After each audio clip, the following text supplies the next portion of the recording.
Video games nowadays can be considered as modern art. Much like paintings, sculptures, and films, they have such emotional depth that they can affect each person in so many ways. What makes video games even better though is that we, the players, are involved in everything that is happening.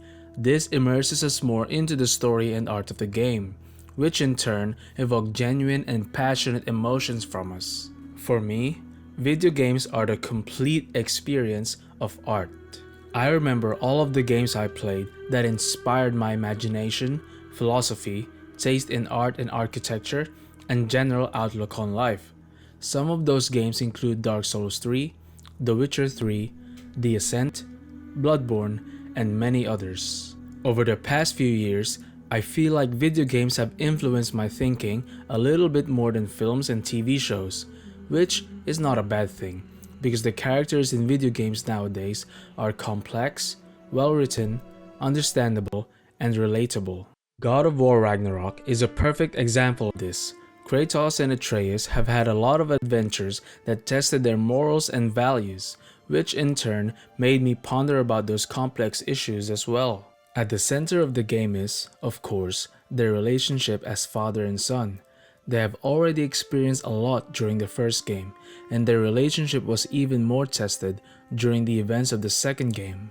There were a lot of disagreements, fights, and misunderstandings, which is normal for most people, including myself, and the way that the game resolves these rifts between the two were inspiring. That is when I realized video games have evolved.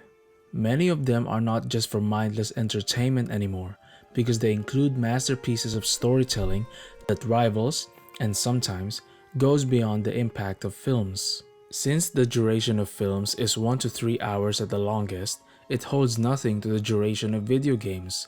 Us, the players, invest more time and energy in video games because they can range for about 10 to 50 to 100 plus hours.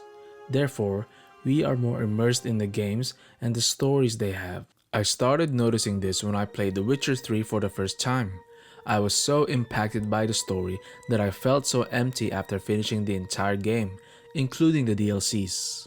I did not play another game for a while and was just thinking about The Witcher 3 all the time. That bittersweet feeling quickly transformed to immediately wanting to experience playing it again for the first time. This feeling rose up again when I played Persona 5, Red Dead Redemption 2, Ghost of Tsushima, and now God of War Ragnarok. This game is a masterpiece. Never have I played something so entertaining, addictive, and emotionally engaging. As I made progress throughout the game, leveling up and learning new skills, it felt like I was just watching a film and learning life lessons along the way. I was having a completely breathtaking experience, way beyond what a typical game can offer.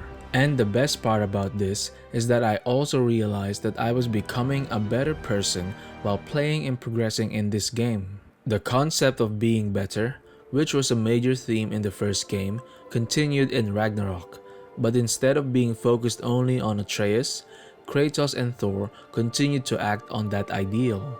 The mindset of being better right now, for the sake of our loved ones, no matter what happened in the past, is such a profound thing to embody. Forgiveness and letting go of anger and hatred is also another major theme in this game, and what I love about this is that it is connected to the major theme of being better. Kratos was reluctant at first to go to Ragnarok and become the general of the army because of his past, but eventually they won, and he saw the prophecy of him being loved by the people. The storyline of the DLC completes this, wherein Kratos, by mastering himself in Valhalla, and also with the help and wisdom of Tyr, finally accepts his past, forgives himself of his mistakes, and eventually takes on the mantle of the new God of War, now filled with hope. Witnessing the journey and character development of Kratos in the lands of the Norse mythology had positively affected me. It made me look into myself because I genuinely wanted to be better as well. God of War Ragnarok is not just about gaming, but something beyond. Definitely one of the best games I ever played. A true masterpiece.